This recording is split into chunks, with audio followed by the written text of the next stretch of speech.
मैं आपको एक ऐसे वक्त में वापस ले जाना चाहती हूँ जब मेरा भाई असद और मैं मुख्तलिफ़ राहों पर थे। ये इंतखाब ईमान और बलाखिर निजात की कहानी है।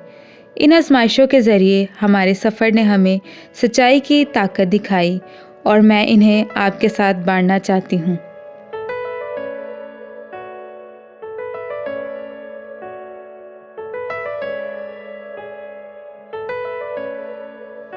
हमारी माँ हमें हमेशा ये सिखाया करती थी, बेटा, हमेशा सच्चाई का रास्ता अपनाना, कभी किसी को धोखा न देना।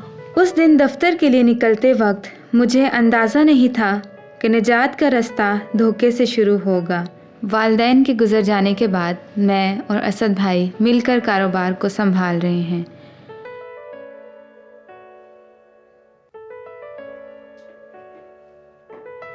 असद भाई ने हमारे बिजनेस पार्टनर फरहान का पैसा गलत जगह इन्वेस्ट कर दिया और माँ की सीख को भूल गया। हाँ ठीक, सब चल रहा है मजे में। सही लोगों को बेवकूफ बना रहा हूँ। यही जिंदगी है, पैसा कमाना है। शराफत से कौन आजकल जीता है? मुझे ये बताओ कि अमीर हुए? नहीं, बहुत नहीं कर गया होता है। मैंने अपने और उसके काबिल एतमाद साथी फरहान को एक तख्त झगड़े में बंद देखा। ये वो लम्हा था जो ना सिर्फ उनके रिश्ते बल्कि हमारे ईमान का भी इम्तिहान ले गया। ये बहुत बड़ा धोखा है, तुमने मेरे साथ अच्छा नहीं किया। जनाब, आप परेशान मत हो, मैं आपके इस मसले का ज़रूर हल निकालूंगा।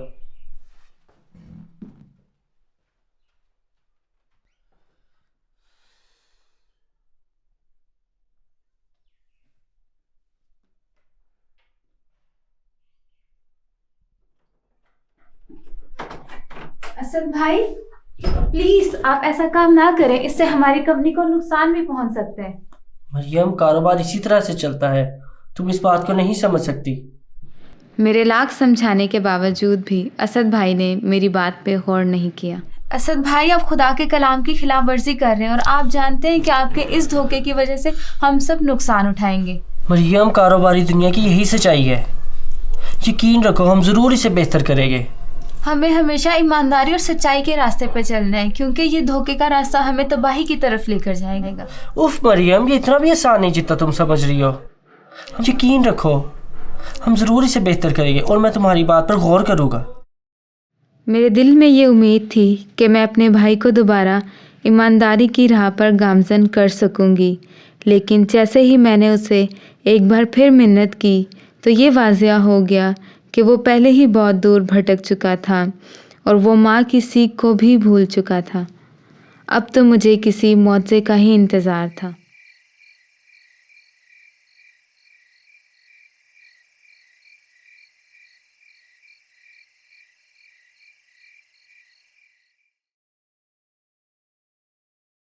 असद, तूने मेरे एहकाम को तोड़ा है।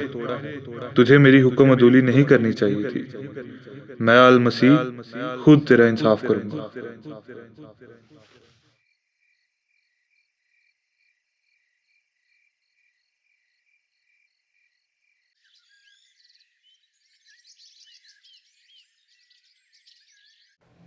धोखे से बना असद का कारोबार हमारी आंखों के सामने गिर गया। ये हिसाब का लम्हा था, बेईमानी की कीमत का एक सख्त सबक था। कब ना कर यार, इतना लॉस हो गया।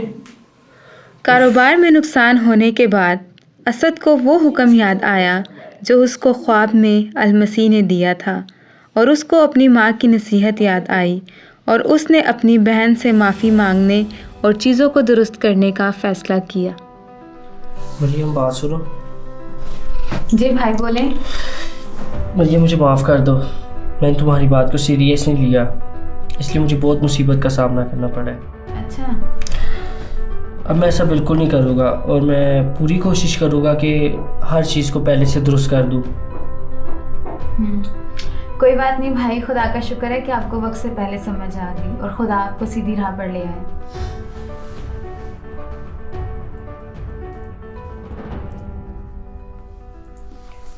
असद भाई जी।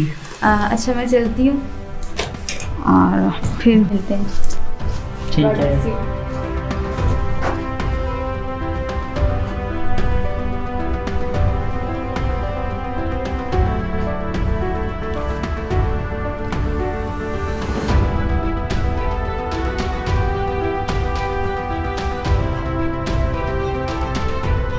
हेलो,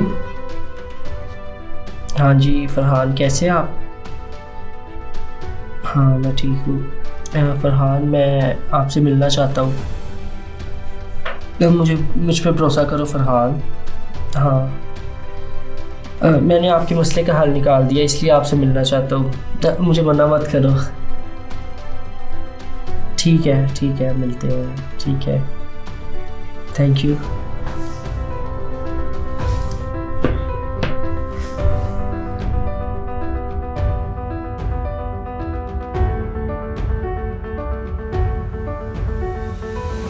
फरहान, आपका बहुत शुक्रिया, आपने मेरी बात मानी और मेरे से मिलने आए।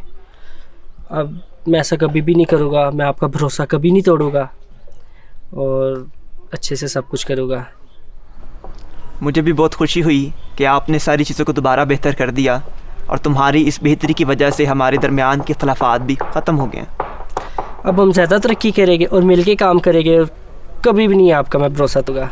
जी ज़रूर, हम दोबारा मिल के बिज़नेस शुरू करेंगे और ज़रूर हम तरक्की करेंगे। आखिर में ये कहानी हमें याद दिलाती है कि ईमानदारी और ईमान के रास्ते का इंतखाब हमें निजात और रोशनी की तरफ ले जाता है। अब हम सच्चाई और खुशी की ज़िंदगी बसर कर रहे हैं।